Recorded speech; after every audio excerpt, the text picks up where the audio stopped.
2 minute आशीर्वाद आप सबको देंगे। व्यास जी हैं, जोरदार तालियों से इनका स्वागत कर रहे हैं। और भारद्वाज जी लो माइक लो उनसे।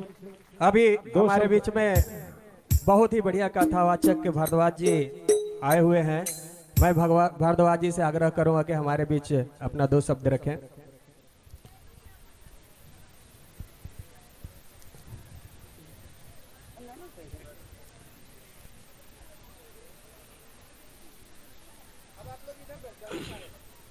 सच्चिदानंद रूपाय विश्वोत्पत्त्यादि हेतवे तापत्र विनाशाय श्री कृष्णाय वयं नमः। सत भी है, चित भी है, आनंद भी है, और वो फिर अपने आप में लय भी कर लेता है। ऐसे में परमात्मा को, ईश्वर को प्रणाम करता हूँ। गुरुर् ब्रह्मा गुरुर्विष्णु गुरुर्देवो महेश्वर गुरुर् साक्षात् परम ब्रह्म तस्मै श्री गुरवे नमः। श्री राम देशिक प्रशिक्षण केंद्र के संचालक,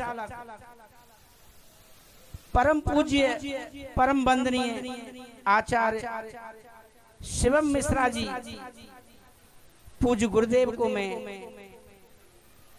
नमन करता हूं, जो कि उन्होंने एक वेबसाइट के माध्यम से, श्री राम देशिक प्रशिक्षण केंद्र वेबसाइट के माध्यम से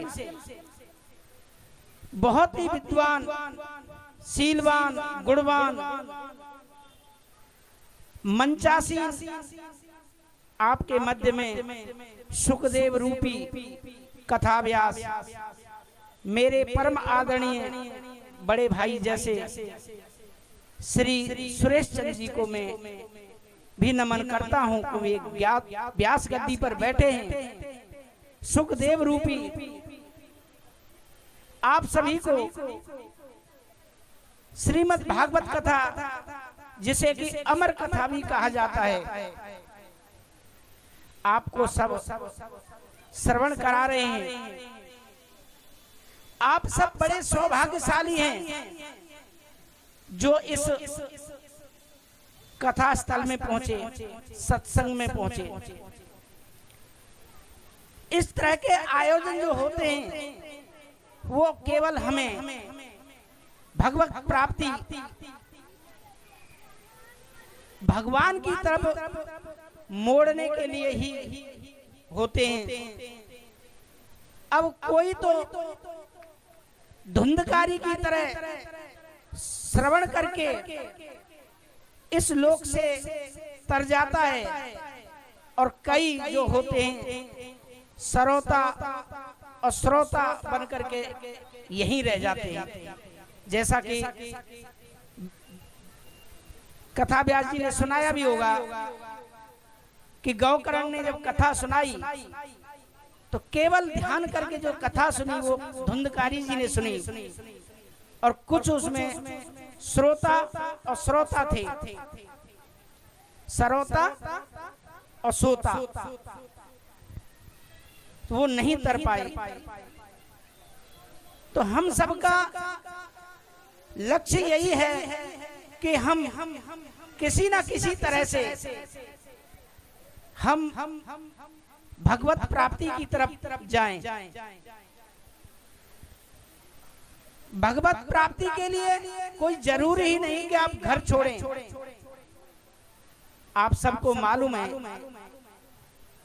कि जो गोपी थी उन्होंने घर नहीं छोड़ा, कोई जंगल में नहीं गई, वे घर पर ही अपना काम करते करते भगवान नाम जाप करती रहती है। जो सुखदेव जी जिन्होंने ये कथा सुनाई परीक्षित को, राजा परीक्षित को, उनके गुरु जो थे, अंतिम गुरु तो उनके वेद व्यास जी पिताजी थे, लेकिन वेद व्यास जी ने भी अंतिम शिक्षा के लिए राजा जनक के पास भेजा। और राजा जनक कोई सन्यासी नहीं थे, वो एक गृहस्थी ही थे जो कि सुखदेव मुनि के गुरु हुए। जब अंतिम परीक्षा के लिए सुखदेव मुनि को उनके पिता वेद व्यास जी ने भेजा और राजा जनक जी को पता हुआ, मालूम हुआ कि सुखदेव जी मेरे पास आए, तो उनको गेट पर ही बिठा दिया। उनके लिए कोई स्वागत नहीं, कोई विशेष आग्रह नहीं किया। 3 दिन गेट पर ही बैठे रहे। 3 दिन के बाद जब उनको महलों में प्रवेश किया तो एक राजा महाराजा को जो सुविधा दी जाती है, आज के समय में जो एसी वगैरह जो आप प्रयोग कर रहे हैं, वह सभी सुविधाएं दी, लेकिन सुखदेव मुनि पर कोई भी असर नहीं हुआ। ना तो बाहर धूप में बैठ करके कोई असर हुआ और ना अंदर बैठ करके कोई असर हुआ। जब उनको एक तेल का कटोरा भर करके दिया और राजा जनक ने कहा कि इस तेल के कटोरे के पृथ्वी पर चक्कर लगा करके आओ और इसमें से एक बूंद भी नहीं छलकनी चाहिए। सुखदेव मुनि ने आज्ञा अनुसार ऐसा ही किया। उसमें से एक बूंद नहीं छलकने दी। राजा जनक ने कहा कि शिष्य गुरु किसी को कुछ सिखाता नहीं, ये स्वयं ही सीखना पड़ता है।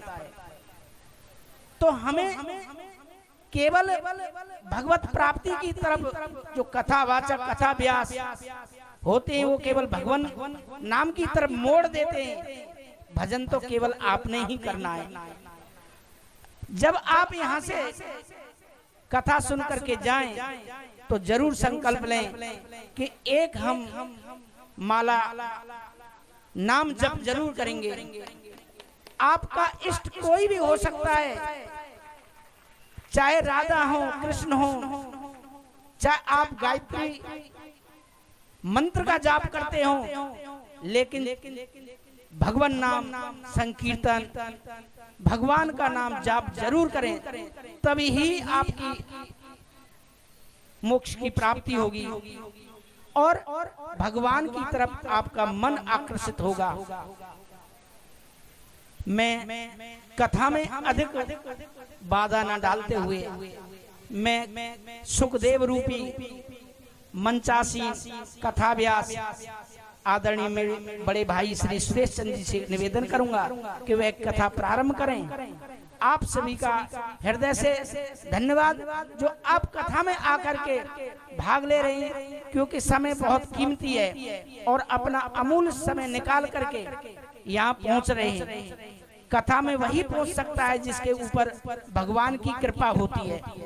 हर व्यक्ति कथा में सत्संग में नहीं पहुँच सकता है। आप सभी अधिक से अधिक कथा में आए। अगर आप 2 व्यक्ति को और पकड़ के लाएंगे तो उसका भी कमीशन भगवान देगा। जैसे कि एक एजेंट होता है बीमा का, वो अपने लाभ नहीं बताता कि मुझे कितना कमीशन मिलेगा। वो कहता है जी ये इसमें फायदा है, ये फायदा है, ये फायदा है। तो इसी तरह नारद जी भी अपनी बीड़ा सुना सुना के भगवान नाम संकीर्तन कराते रहते हैं। तो आप भी नारद जी की तरफ लोगों को भगवान की तरफ मोड़ें, तो आपको भी जरूर नारद जी की तरह कमीशन प्राप्त होगा। जब आप 4 व्यक्तियों को अपने साथ लेके आएंगे तो कुछ ना कुछ उनका जपा हुआ नाम आपको कुछ ना कुछ प्रतिशत आपको भी प्राप्त होगा। ऐसा मन में संकल्प करें कि हम 4 आदमी को जरूर जोड़ेंगे अपने साथ, 4 बहनों को इस सत्संग की तरफ जोड़ेंगे।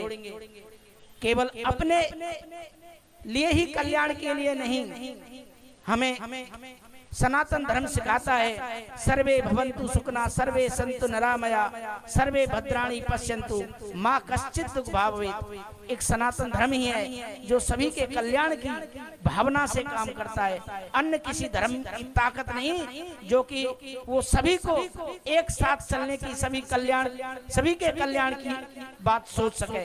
केवल एक सनातन धर्म ही अपने पास ऐसी ताकत रखता है। और आप सभी सनातन धर्म प्रेमी हैं, अधिक से अधिक संख्या में आए।